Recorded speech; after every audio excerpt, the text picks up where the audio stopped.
We have some breaking news. Earlier today, an arrest was made in the murder of Spencer and Monique Tepe. We are going to get into this. We're going to find out how police tracked him, what makes them think that he is the perpetrator of this crime, and a whole lot more. Stay with me.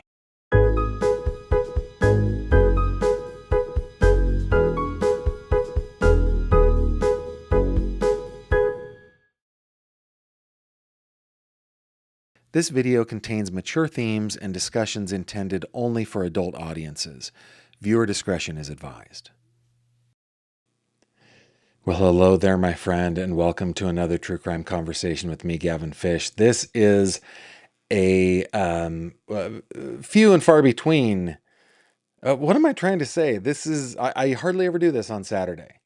I usually take weekends off, but thanks to my sister Tiff over in the fish tank on Facebook, if you are on Facebook, why does Facebook do that? Why don't they just stay on the page that you want to be on? Why do they refresh? I don't know.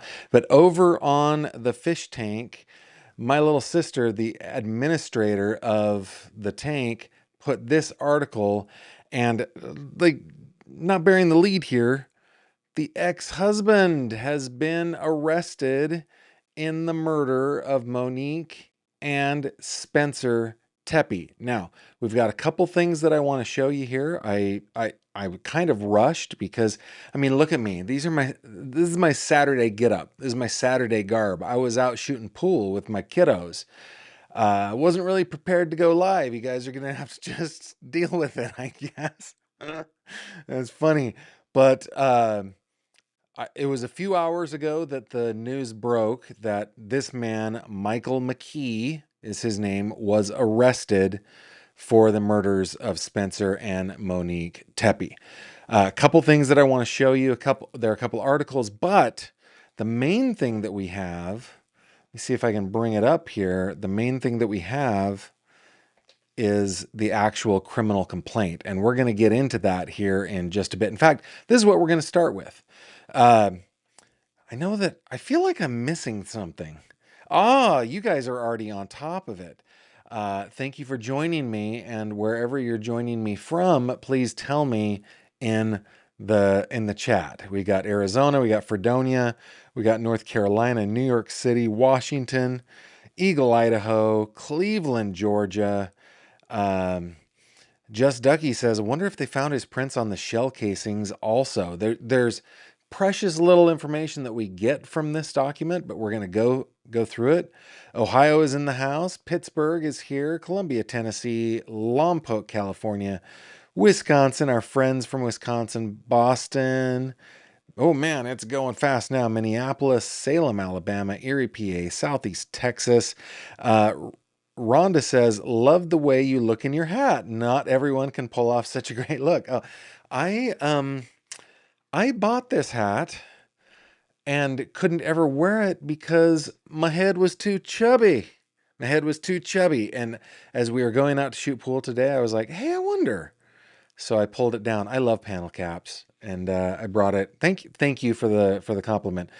Leesburg, Georgia, Portland, Oregon. We got Australia. We got Saudi Arabia, small town Ohio, Northern Illinois, Pittsburgh, but residing in Greenville, South Carolina. Terrible hot Indiana, England. Wow, we got a lot of people. Orangevale. My love to Orangevale. That is my hometown. Guys, thanks so much. Cooler by the Lake says Columbus PD is keeping everything close to home. Thank you to all of you who are telling me where you're tuning in from. Let's get into this complaint, shall we? Precious little information here, but we're going to go through it closely, and then maybe we'll do a little map time. And then there are a couple of articles that I also want to share with you guys. Let's get into it. The complaint says, complainant being duly sworn states that the above named defendant, above is Michael David McKee. Here is Mr. McKee's mugshot, having been disseminated throughout the internets. that the above named defendant at Franklin County, Columbus, Ohio, on or about the 30th day of December 2025, did knowingly cause the death of another, to wit, Monique Frances Tepe, by means of shooting her with a firearm. Of course, he will have two charges. I don't know if there's just the one charge right now, but this is the document that I got. It's in violation of section 2309.02A of the Ohio, whatever. It's felony. It's an unclassified felony.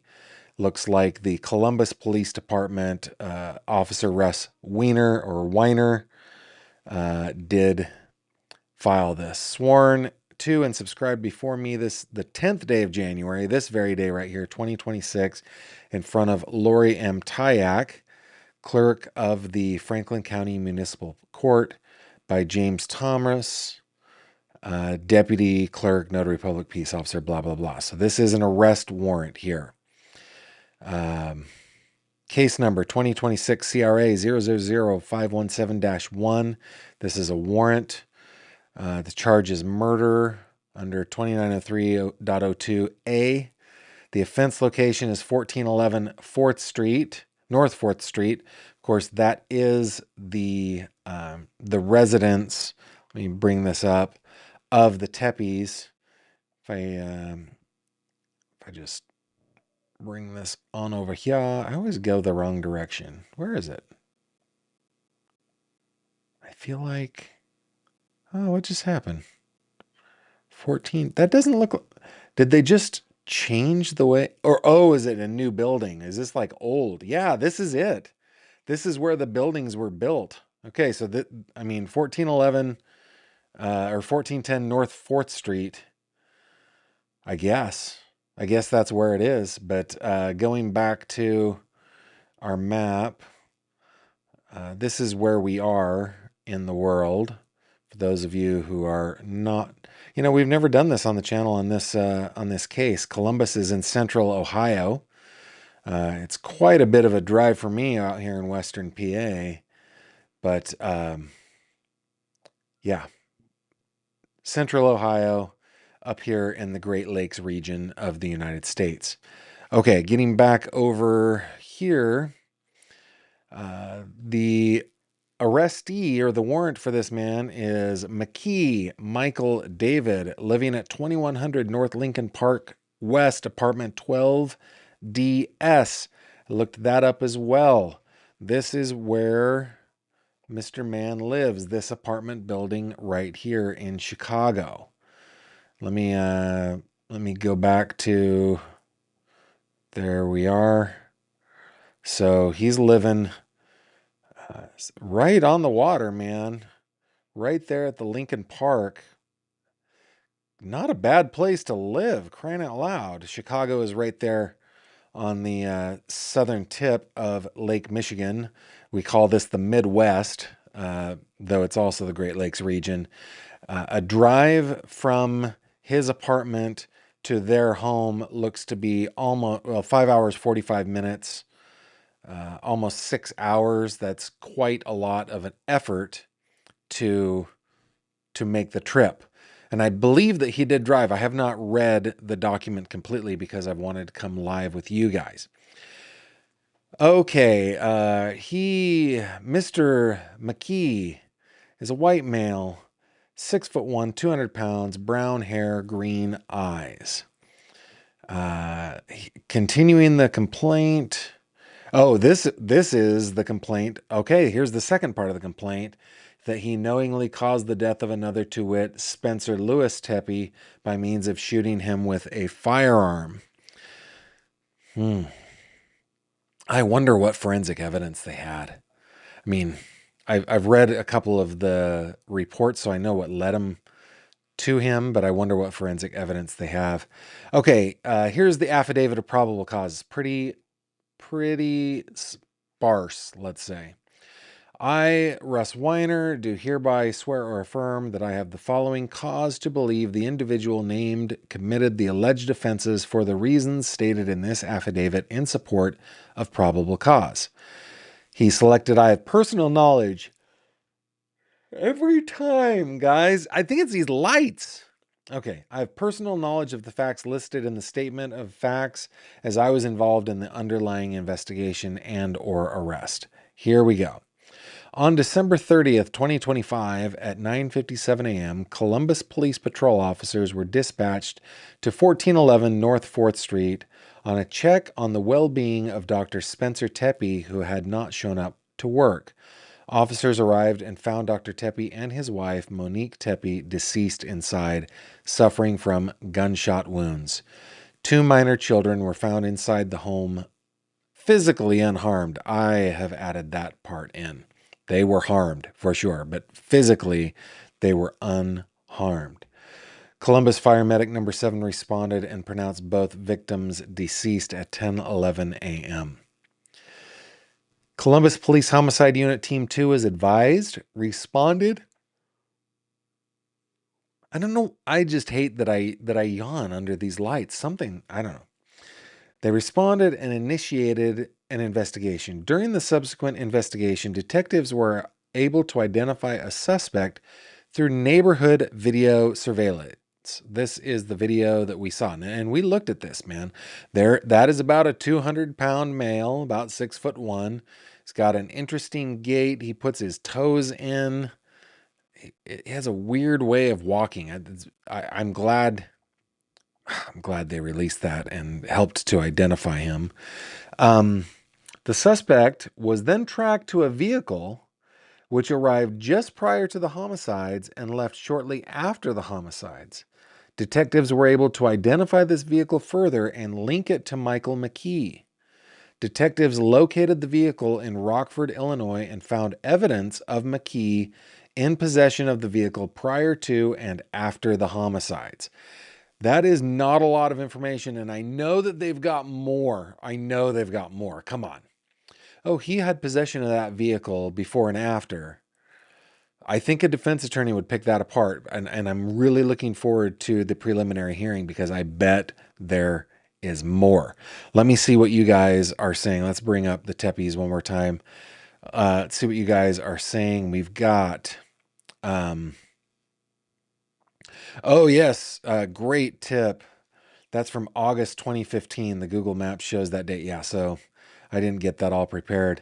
Elisa says, finally watching live. Usually I'm in the rewatch crew in Germany. Tell me where you are in Germany, Elisa. I've spent a lot of time there, mostly in Bavaria, mostly down in Munich, but I had clients in Hamburg, and then I've spent a little time in Berlin as well. And then there's a little place called Bad Langens also, which is very important to my family from World War II that I've spent a little time in as well. Oh, we got South Africa now. Shut up. Awesome. Gavin doing Grizzly Map Time. Yeah, I am. She's the best though. I'm just a poser. Greetings from Florida. Cooler by the lake. I heard his car was seen nearby. Yes. From Saarland. Well, now I have to do a little map time for Germany. You guys are going to have to just bear with me real quick. Saarland, Germany.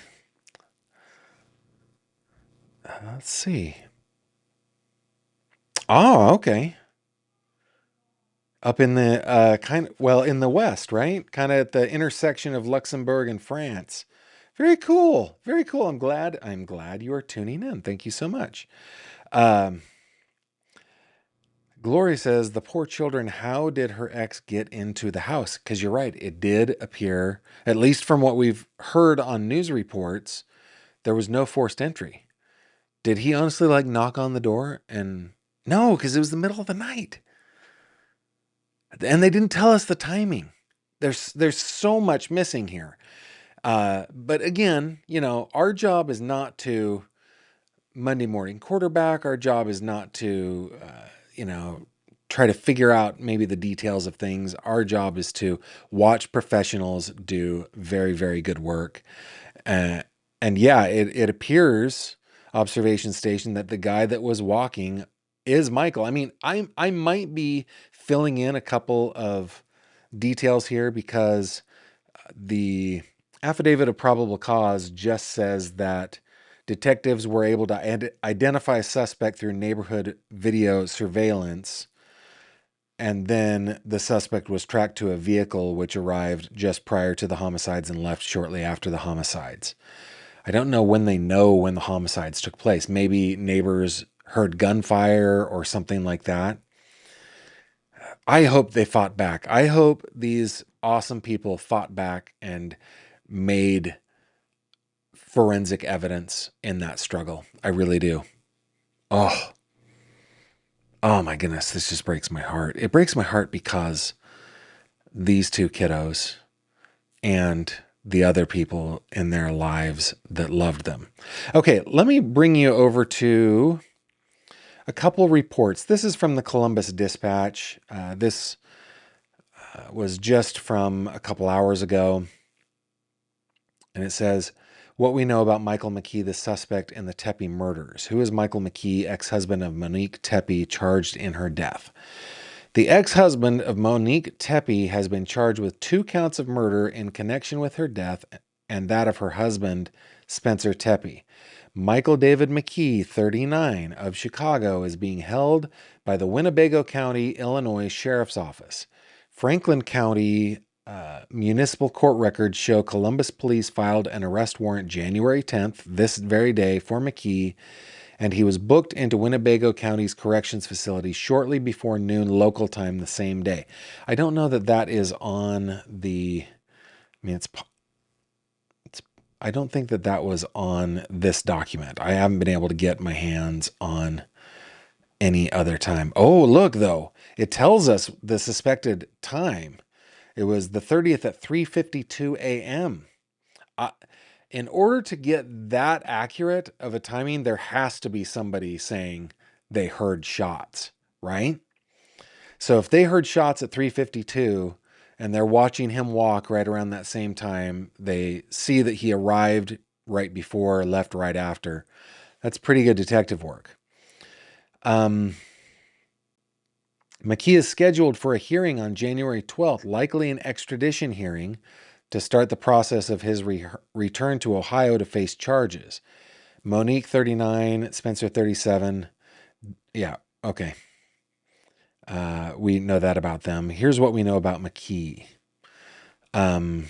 According to court documents, Columbus detectives identified a vehicle that had been in the area of the Tepe home shortly before the couple is believed to have been killed and leaving shortly after. Court records say detectives tracked that vehicle down, locating it in Rockford, Illinois, and identified that McKee owned the vehicle. On January 5th, police released security camera footage from an alley near the Tepe home, showing a person walking during the 2 a.m. to 5 a.m. window on December 30th, during which detectives believed the Tepes were killed. There did not appear to be any signs of forced entry and no obvious signs of a robbery, according to information publicly provided by authorities. This is very well written. Who is Michael David McKee? Medical... What is he? Is this guy a doctor? Is this guy a doctor? I mean, to live here, that does seem like a pretty swanky part of Chicago. Right on Lincoln Park, right on the water. And in a building, I'm going to go to the corner here. In a building that looks, it is this one. That looks like this. Right? Ugh. Okay, let me keep reading. You guys are like, dude, get on with it. Medical licensure databases show McKee went to medical school at Ohio State University. He has active licenses as a vascular surgeon in Illinois and California. This guy's a vascular surgeon. What is it about relationships that drives people to do stupid things? This is an educated, accomplished person. What? Huh? This blows my mind. It blows my mind. Now, I don't know anything about the situation. I know nothing about the situation, except that this man is arrested for the murder of this woman and this man. They were divorced. Oh my goodness. What drives people to behavior like this is fascinating and scary. He had a license in Nevada, which lapsed in mid-2025. Clark County, that's where Las Vegas is, Nevada. Court records show McKee is one of several doctors who are named in an ongoing personal injury lawsuit. McKee's medical license shows no disciplinary history in any of the states where he practiced. McKee has no discernible criminal record outside of traffic tickets. At one time, McKee had a hunting license in Ohio, but it is unclear if that license remains active or valid. McKee and Monique Tepe, who was Monique Sabatursky at the time, married in August 2015, according to Franklin County Domestic Court records. Okay, hold on. Franklin County is Ohio. Well, they both went to Ohio State, right? Monique filed for divorce in May 2017, according to court records. McKee was listed as living in Virginia at the time, where he appears to have been attending a surgical residency program. Court records show the couple was separated at the time of the divorce, which was finalized about a month later. There is no indication in court records that there was any animosity between the couple. They do not share any children. The docket for the divorce filing lists a mutual restraining order. This is standard in divorce cases and prevents either party from accessing assets or bank accounts without going through court processes while the divorce is pending. You know, a lot of people pronounce that processes, but I don't. Where is Michael David McKee from? Publicly available information shows McKee has family members in the Zanesville area. Let's look to find out. Let me just give me a second. Zanesville, Ohio. All right, bring you over here. This is the Zanesville area. Where is it? Okay, so it's east of Columbus. By how far? If we do Zanesville directions from Zanesville to Columbus, Ohio, it is roughly an hour outside of Columbus. Okay. He attended Ohio State University for undergraduate and medical school. McKee played football at Zanesville Bishop Rosecrans High School, where Ohio High School Athletic Association records show he earned honorable mention All-State honors his senior season. McKee is listed as having received several academic honors during his high school career, according to Zanesville Times Recorder Archives. Crazy. We've got a standout academic high school student from Central Ohio, attends Ohio State University for undergrad and medical school, goes on to become a vascular surgeon. How does that happen? How does that? I want to hear your thoughts. Maybe I'm just so naive. Maybe I'm just so naive, but just crazy. What's next in the case against Michael David McKee? McKee will continue to be held in Illinois until he is extradited to Ohio. Once he is brought back to Ohio, he will have a hearing in Franklin County Municipal Court to have bond set. The case will then be reviewed by a grand jury for potential indictment and additional charges. Wow. Oh my goodness. I gotta, here, we're gonna get this guy's picture up here. Let me see what you guys are saying over here. Lebu Grizzly says, hi again, back again from Brazil. Glad you're here. Joel on Surviving the Survivor reported that Monique was involved in a court case with her ex about splitting their assets, so pending decisions might have motivated this. Like 8 years after the divorce? 8 years? Wow. I have one more article to read. Maybe we'll find a little more information.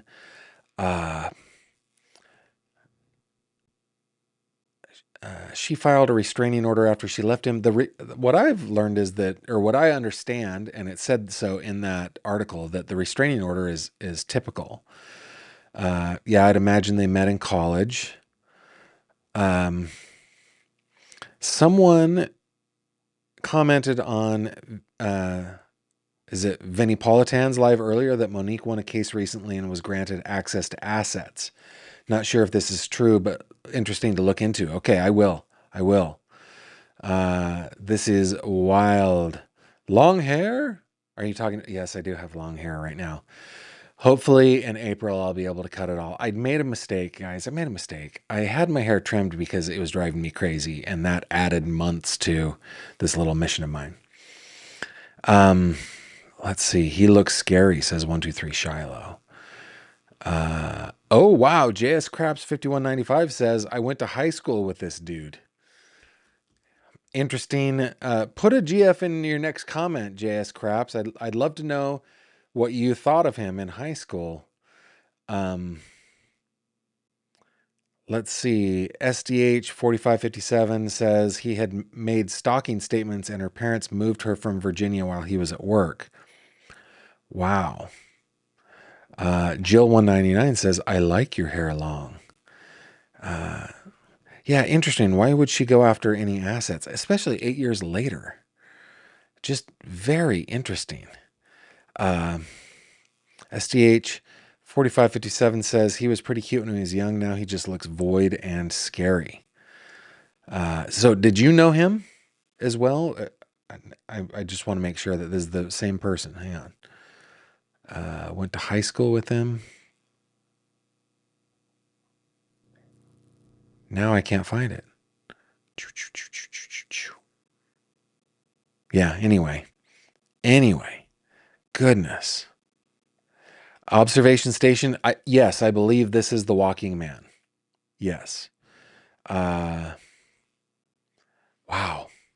Very interesting. So interesting. And I love your comments, guys. Thanks. Be sure to put GF in your comments if you want me to see them. I have a hard time. I mean, I do see most of the comments, though not all, but it's really easy to go to the highlighted ones. It's very, very easy. Oh, that's funny. Dr. McKee and an Easter Island statue. Who would know the difference? Could you tell the difference? Yes, the glasses give it away. It's the glasses that give it away. That's so funny. So funny.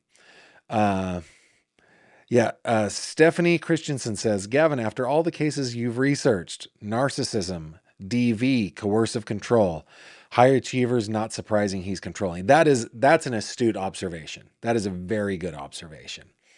I just, my hat looks ridiculous. Leave me alone, man. I like my hat. You're right. You're right. That's a good observation. That high achievers, not surprising, they are controlling. Wish people were just a little bit more chill, heartbroken for their families. Yes. M Lady 66. This guy lives in my late aunt's building, and yes, it's a really nice area across from the zoo and view of the lake. Swanky indeed. It looked like it. Looked like a swanky place. I do not need a new hat. You leave my hat alone. Archangel knows. Archangel knows. All right, let's go to the next article that I have for you here. This coming from 10tv.com. I think this is the local ABC affiliate, I think. Ex-husband charged with murder in connection with deaths of Wineland Park couple. A 39-year-old man is facing murder charges in connection with the deaths of a couple who were shot inside their Wineland Park home last week, according to court records. Let me just see if there's anything extra here.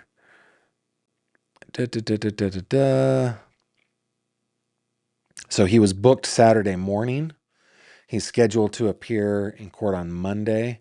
The Tepe family released a statement on Saturday afternoon after the arrest. Here's the full statement. Today's arrest represents an important step toward justice for Monique and Spencer. Nothing can undo the devastating loss of 2 lives taken far too soon, but we are grateful to the City of Columbus Police Department, its investigators, and the assisting law enforcement community whose tireless efforts helped to capture the person involved. This whole family is just so impressive to me, guys. They're just super impressive. I don't know. I love them. We thank the community for the continued support, prayers, and compassion shown throughout this tragedy. As the case proceeds, we trust the justice system will hold the person responsible fully accountable. Monique and Spencer remain at the center of our hearts, and we carry forward their love as we surround and protect the 2 children they leave behind. We will continue to honor their lives and the light they brought into this world. Let's go over a quick timeline of events, shall we? On the 30th, Columbus police were called on a well-being check around 10 a.m. Coworkers and friends had reported that they had not heard from the couple. Officers later found Spencer and Monique dead inside of the residence. Of course, we found out that they first went to the wrong house. Several coworkers of Spencer, a dentist who practiced at the clinic in Athens, called 911 after he failed to show up for work and could not be reached. This makes me wonder, like, I'm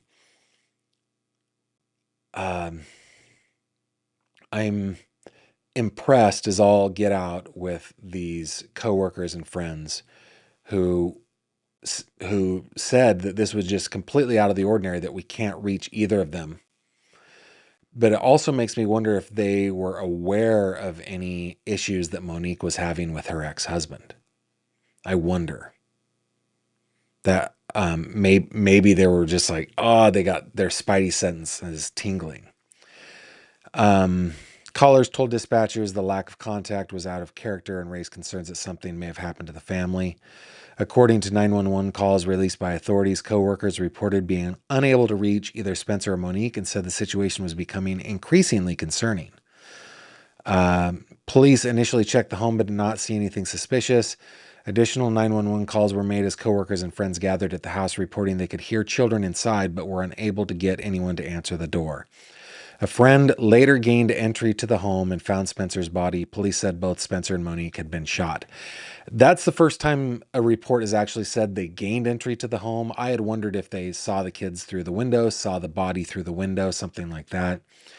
Investigators said no weapon was found at the scene and there were no signs of forced entry. According to a Columbus police report, detectives found spent 9mm shell casings at the scene. Okay, so there is some forensic evidence. Will they have found the gun as well? I hope so. January 2nd, Columbus police began seeking the public's help, asking that anyone who may have video, photos, or any other digital evidence related to the incident to submit it using a specialized QR code. The area in question ranged from Summit Street to North Grant Avenue and East 7th Avenue to East 11th Avenue. Let's see what that looks like. Let me go over to the map real quick. Zoom in on it for you guys. Give me a second. Okay, so what'd they say? 7th to 11th. So they were going from 7th Avenue all the way up to 11th Avenue. And then Summit to North Grant. So North Grant over here on the east side, and Summit, can't tell which is Summit. I wonder if it's this big one right here marked with the 23. So they were saying basically this big square, they wanted as much video and photographic evidence as they possibly could. That's a great perimeter. I mean, their house is almost dead center in that, right? Great perimeter. Man, I'm impressed with these police. The initial time frame police were interested in was midnight to 9 a.m. Later that day, Spencer and Monique's family released a statement. It said, "Our family is devastated by the tragic and senseless loss of Spencer and Monique. They were extraordinary people whose lives were filled with love, joy, and deep connection to others. Spencer was a devoted and proud father, a loving partner, and a friend to everyone he met. He was intelligent, warm, and endlessly welcoming. A graduate of The Ohio State University and a member of the American Dental Association, Spencer was fluent in Spanish and deeply committed to serving others. He gave back through Big Brothers Big Sisters. We watched a report on that was just touching. A huge Bengals and Buckeyes fan, and lived life with energy, laughter, and generosity. Monique was a loving, patient, and joyful mother whose warmth defined her. With a background in childhood education, she brought care and intention — I love that word — not just attention, but intention, into everything that she did. That is something that we want all of our children to do, is live with purpose. We tell them, you happen to life, don't let life happen to you. Everything you do should be on purpose, should be intended, right? Even if you fail at those things, at least you were actively happening to life. And it looks like Monique was that way. She was an excellent baker, a thoughtful planner, and someone who found joy in bringing people together. Her kindness made people feel instantly at home. Together, Spencer and Monique shared a beautiful, strong, and deeply happy relationship. They loved to travel, to laugh, and to build a life rooted in love. They were proud parents of 2 beautiful children and their beloved golden doodle, and they created a home filled with warmth, happiness, and connection. We are heartbroken beyond words. While no outcome can ever undo this loss, our family is committed to seeing this tragedy fully and fairly brought to justice, and to honoring Spencer and Monique by protecting the future of their children they loved so deeply." Speaking of that, I wonder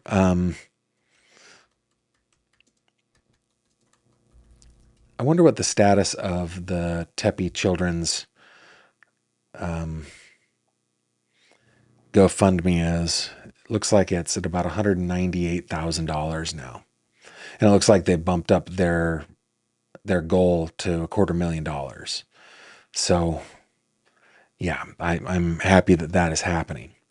Okay, January 5th, police released video of a person of interest in the case. They said the individual was walking in an alley near Spencer and Monique's home between 2 a.m. and 5 a.m., which narrowed their timeline in question.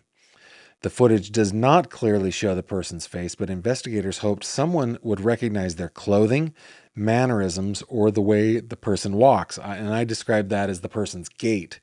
Spent too much time around horses, I guess. But he had a very specific gait.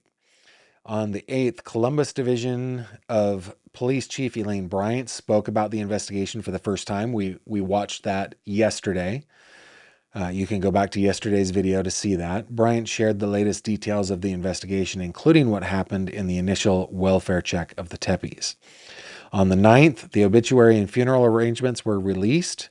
Their families remembered the couple as the life of the party and generous and kind hearts. And then, of course, today, Mr. McKee, the ex-husband of Monique Tepe, was arrested in Illinois, booked into the Winnebago County Jail, where he remains until he might be extradited, which is a process that involves the governors of 2 states. Not an easy thing. Okay. Ubermensch, I'm having a problem with you, man. I'm having a problem with Ubermensch. You know what's happening? You know what's happening?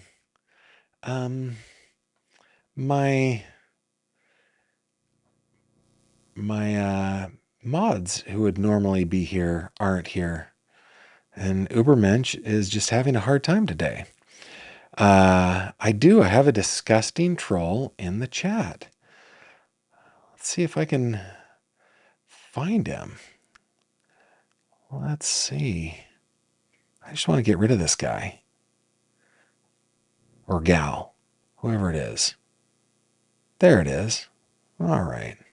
Let's just go ahead and block Ubermensch. Okay. Let's bring up Tepes here. That was an interesting Interesting. I don't know why people do that kind of thing. Like, what's the point?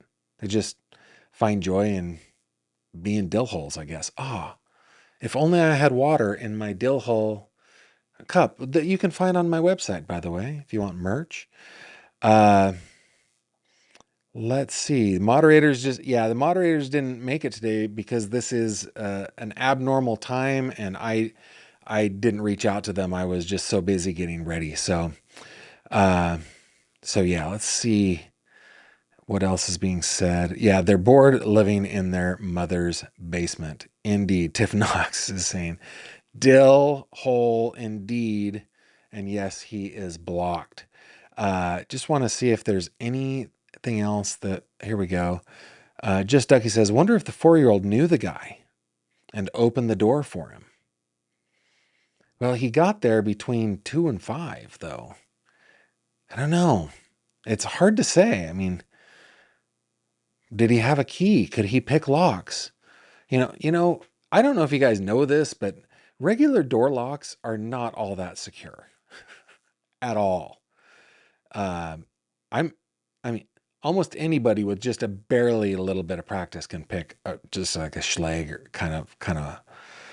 um, kind of lock. Um, uh, aim, anyway, could be as simple as he couldn't stand her being happy with someone other than him. Could be. Could be. Uh, Brumpy Brum Gypsy Blood. There we go. Love your cap. Looks like a Peaky Blinder from Birmingham. I'm glad you are here. Thank you very much. Um, see if there's. Just want to make. Lucifer says, my guess is he recently experienced a breakup or something that triggered him, and he somehow blames the victims for his failures. Yeah, could be. You're right. I mean, it doesn't really matter how accomplished somebody is. We're all complex human beasts and have uh, complex emotions, right? Uh, oh, you were talking about the coworker. Got it. Got it. Yeah. Yeah, maybe that's how they got in. Um, Second Beach Gal says, on the bright side, you're very loved for having over 800 in the chat and one troll. Indeed. Thank you very much. That made me feel better. Um, Lucifer says, did someone say the dog was locked in the kids' room? Maybe the kids were also locked in there. We can only pray, I guess. Yeah. Um, Misconduct says, I think he called Mo and she went to talk to him. He ambushed her and did the deed. We don't know where she was found. We don't, but my assumption, and maybe I shouldn't be assuming here, is that she also was in the house. Maybe not, though. It's possible. Maybe not. Uh, Cherish Brittany says, I'm going to get that cup. And also, sorry about the troll. Yeah, it's fine. People, thank you very much. And thank you for supporting me that way. Uh, he was may have been visiting from Zanesville for the holidays, only an hour away. Oh, that's true. That's true. Maybe, yeah, maybe he was just Zanesville. Dixie says they had a keypad lock. Oh, guys, listen. Keypad locks are the worst and the easiest to get into. Do you guys subscribe to or watch Lockpicking Lawyer here on YouTube? It's one of my favorite channels. It's the channel that got me into practicing lockpicking. Yeah, don't have low security keypad locks. They usually can be defeated with like just a simple neodymium magnet. Don't, don't do those kinds of locks. Get secure locks. Um, Spencer had to leave for work early. He had a long drive. Maybe he was waiting outside for him to come out. Yeah, I mean, if he was an early, say he needed to be at the office at 6 a.m. or something like that, that might that might be it. Yeah. Patricia Burns says, I bought that same hat for my ex for Christmas. Everyone told him he looked very distinguished, and I think you do too. Thank you. This is not my only panel cap. I have a tweed one that I wear in the wintertime, but it is a 4-panel hat. I think this one's an 8. This one's an 8-panel hat, and then I have a 6-panel hat that is my summertime hat. I love it. Um, Lucifer says, Gavin, based on how afraid she was of him when she left him, I can't see her being okay with any contact from him if those rumors are true, especially not a random visit in the night. Yeah, anybody coming in the middle of the night would get your cockles up for sure. Um, Gloria says that Spencer was shot in the bedroom, and I think he was definitely found in the bedroom. Um, and yeah, Spencer's office was 70 miles away, which could be more than an hour, depending. I mean, Athens from Columbus to Athens. I mean, we can figure this out actually, because let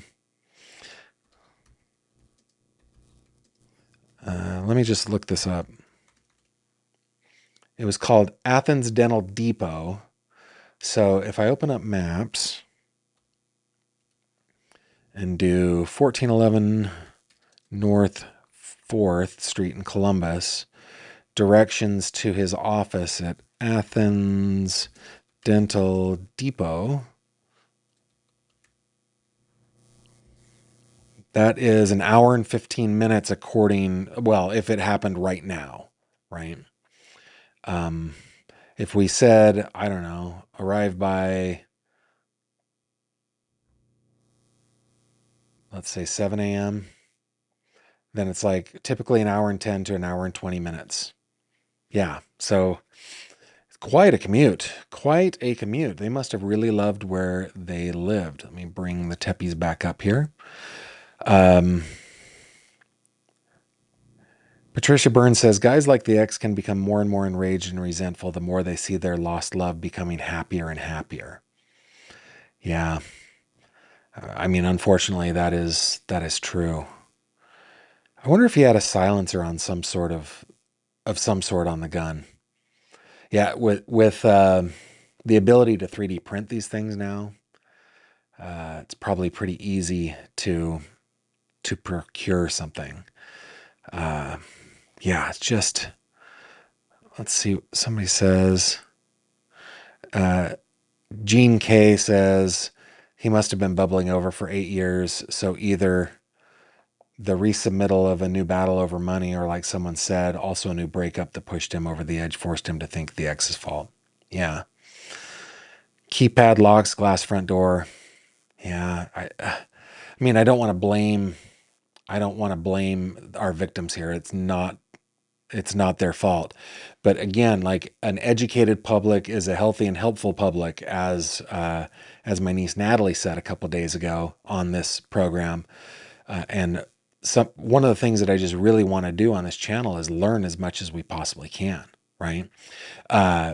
When we moved into the house that we live in, I actually thought it was pretty ridiculous the amount of security that the previous owners had put on the house. These days, I'm super grateful for it, and have added our own little touches as well. So yeah, it's silencers aren't all that quiet. It's not like a like you hear in the movies. It's still a percussive sound, but it does take a good sometimes 30 dB off of the sound. And so if you're muffled, you're inside a residence, you're deep inside the house, it could it could bring down the sound enough so that nobody heard it. And you're right, they're not silencers, they are suppressors. That's right. See if there's anything else. Yeah. Anyway, guys, great comments today, and thanks for being there when I decided to go live on a Saturday. I don't typically do this, but with the breaking news on this case that we care about, I thought it was important to break in. I will be back on Monday, 6 p.m. Eastern Time. If you're new here, I know that a lot of people are new here. If you like this kind of content, you like kind of my chill, velvet voice of true crime. I heard that description. I thought it was hilarious. But if you like the chill, not over sensationalized kind of stuff, this is a good channel to get it. And I'm friendly with other channels that I love. I love Grizzly. I love Surviving the Survivor. I love Courtroom Confidential. I love Hillbilly Crime. Yeah, that's those are the kind of channels that I jive with. So if those are the kind of channels that you watch, this is a good channel for you. You can always find me on my website, gavinfish.com. There's always a link down in the description below. This is where you can find out a little bit more about me, the cases that I care about. You can get in touch with me by clicking on this little icon here, or if you go to the fishy icon, that will take you to the fish tank where we hang out on Facebook, and you can find me on all the other socials too. All right. Thank you so much for being here this Saturday. I will upload this to Spotify for podcast listeners, and so grateful that you would chime in. Yeah, and thank you for all the love there in the live chat. With that, I bid you adieu. Thank you very much for being here. I'll see you on the next one. Take care. Thank you very much for watching this video. If you liked what you saw, please consider subscribing. And if you have any questions or comments, please leave them below.